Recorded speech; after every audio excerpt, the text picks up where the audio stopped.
इमाम हुसैन अमन और इंसाफ के लिए शहीद हो गए। दोस्तों, हजरत इमाम हुसैन को लेकर हमारे देश के प्रधानमंत्री ने ऐसा क्या बड़ा बयान दे दिया है जिसे सुनना हर मुसलमान के लिए बहुत ज़रूरी है।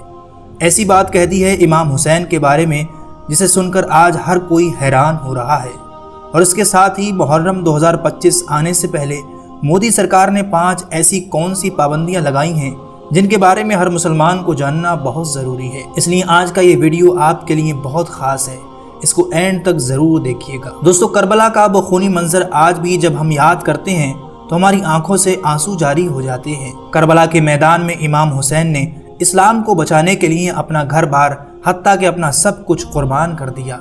10 मुहर्रम के दिन जालिम यजीदियों ने सजदे की हालत में हजरत इमाम हुसैन को शहीद कर दिया था। याद रहे कि आज जो हमें ये प्यारा दीन मिला है ये हजरत इमाम हुसैन रजी अल्लाह तआला अन्हु के सदक़े में ही मिला है। यही वजह है कि आज हजरत इमाम हुसैन को पूरी दुनिया जानती और पहचानती है, और सिर्फ जानती पहचानती ही नहीं बल्कि दिल से मानती भी है। फिर चाहे वो हिंदू हो या मुसलमान, मुस्लिम हो या फिर गैर मुस्लिम, सब उनकी बहादुरी को सलाम करते हैं और ये मानते हैं कि हजरत इमाम हुसैन जैसी बहादुर शख्सियत उनके बाद आज तक दुनिया में कोई पैदा ही नहीं हुई, जिनके बारे में खुद महात्मा गांधी जी ने कहा था कि अगर मेरे पास इमाम हुसैन जैसे 72 सैनिक होते तो मैं देश को एक दिन में आज़ाद करा लेता। यही नहीं बल्कि हमारे देश के प्रधानमंत्री नरेंद्र मोदी की इमाम हुसैन से बड़ी गहरी आस्था जुड़ी हुई है। यही वजह है कि इमाम हुसैन को लेकर ऐसी बड़ी बात कह दी है जिसे सुनकर आज हर कोई हैरान हो रहा है। दोस्तों, हजरत इमाम हुसैन की शान को बुलंद करते हुए हमारे देश के प्रधानमंत्री नरेंद्र मोदी ने कहा कि हजरत इमाम हुसैन जैसी अजीम शख्सियत आज तक पूरी दुनिया में कोई नहीं है। इमाम हुसैन की शहादत को याद करते हुए कहा कि हमें अपने जीवन में इमाम हुसैन के पवित्र संदेश को उतारना है और पूरी दुनिया तक उनके पैगाम को पहुंचाना है, क्योंकि इमाम हुसैन अमन और इंसाफ की खातिर लड़ते हुए शहीद हो गए। इमाम हुसैन ने अन्याय और अहंकार के खिलाफ अपनी आवाज़ को बुलंद किया था। उनकी ये सीख जितनी उस वक्त अहम थी उससे भी कहीं ज़्यादा आज के इस दौर के लिए अहम है। आप खुद सुने प्रधानमंत्री नरेंद्र मोदी ने इमाम हुसैन को लेकर क्या बड़ा बयान दिया है। इसके बाद हम आपको मोदी सरकार की वो 5 नई पाबंदी बताएंगे जो इस बार मुहर्रम 2025 पर भारत के अलग अलग शहरों में लागू की गई हैं। इसलिए आप इस वीडियो को बगैर स्किप किए आखिर तक ज़रूर देखिए। साथियों, इमाम हुसैन के पवित्र संदेश को आपने अपने जीवन में उतारा है और सदियों से देश और दुनिया तक पैगाम पहुंचाया है। इमाम हुसैन अमन और इंसाफ के लिए शहीद हो गए। उन्होंने अन्याय और अहंकार के विरुद्ध अपनी आवाज बुलंद की थी।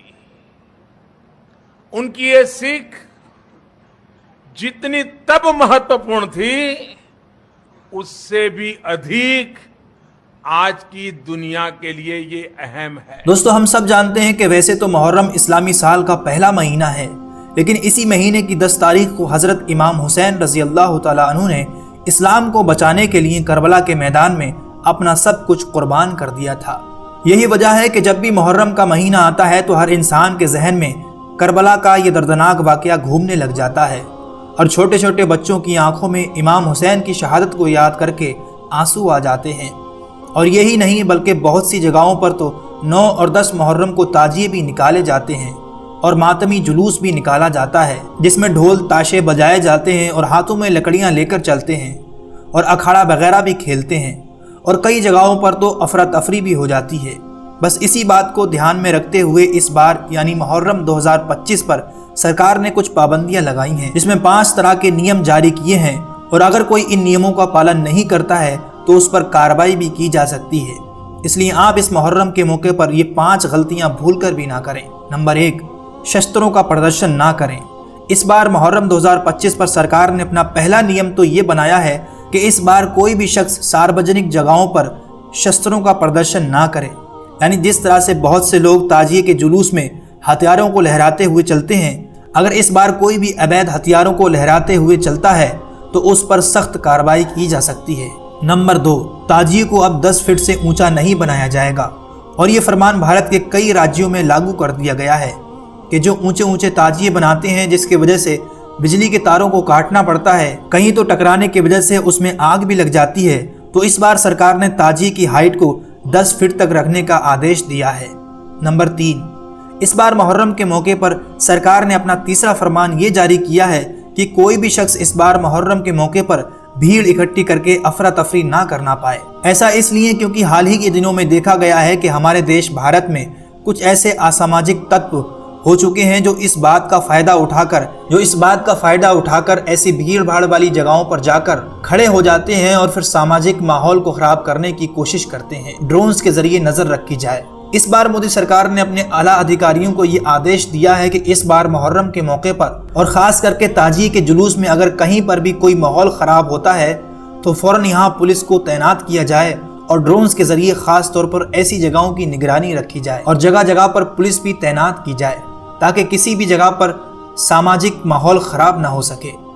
और नंबर 5 पर जो सरकार ने फरमान जारी किया है कि इस मुहर्रम के मौके पर सोशल मीडिया पर नज़र रखी जाए।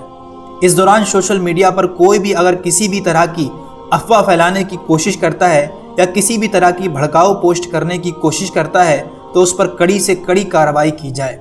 और यही नहीं, अगर कोई इस दौरान भड़काऊ बयानबाजी करता है तो उस पर भी नजर रखी जाए। इसके साथ ही मुस्लिम उलमाओं ने ये अपील की है कि शांति के साथ मुहर्रम का जुलूस निकालें। दोस्तों याद रखिए कि मुहर्रम का महीना बहुत ही रहमतों और बरकतों वाला महीना है, इसलिए आप इस पाक महीने में अल्लाह की खूब इबादत करें, 9 और 10 मुहर्रम के दिन का रोजा रखें और नेक और अच्छे काम करें। उम्मीद है कि आपको इस वीडियो से काफी कुछ सीखने को मिला होगा। वीडियो अच्छा लगा हो तो इसे लाइक और आगे ऐसी अच्छी वीडियो देखने के लिए चैनल को जरूर सब्सक्राइब कर लें।